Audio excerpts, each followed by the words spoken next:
Hello and welcome to the JSource International Reporting Bureau, where we take a look at Canadian coverage of international news.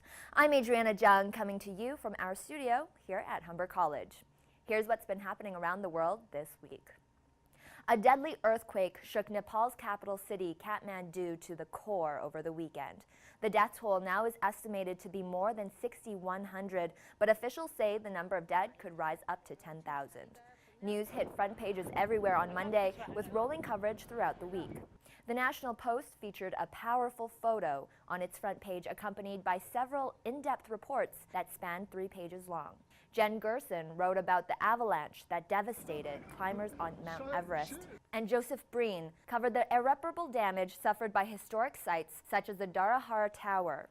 The Post also featured a report by the Associated Press focusing on the Nepalese locals who were affected. Wednesday, further coverage of the devastation in Nepal. CTV spoke to its own Christopher Gibbons of the Foreign Assessment Team as Canadian aid workers flew into Kathmandu to support relief efforts. The video also included the protests that occurred in the nation's capital, criticizing the Nepalese government for its lack of aid. Canadian news organizations have been covering various personal angles. Toronto Star spoke to 3 Canadians who were evacuated from Kathmandu to New Delhi, India. Toronto Star also covered the rescue of several Nepalese locals, including a 15-year-old Nepalese boy who was buried under a 9-story hotel for 5 days. Another major story this week brings us to Baltimore, where Freddie Gray was laid to rest on Monday. Gray had died a week after his arrest from a severe spinal cord injury he suffered while in custody. What began as a peaceful demonstration in the streets of Baltimore quickly escalated into violence.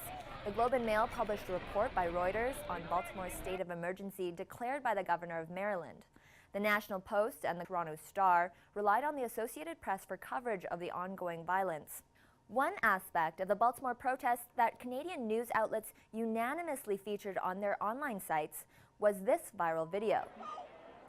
A Baltimore mother who found her 16-year-old son rioting in the streets, she grabs a hold of him and slaps him for participating in the violence. Well, that's it for this week. For more on international news, follow us on Twitter at JSourceIRB or visit us at jsource.ca. I'm Adriana Zhang for JSource's International Reporting Bureau at Humber College.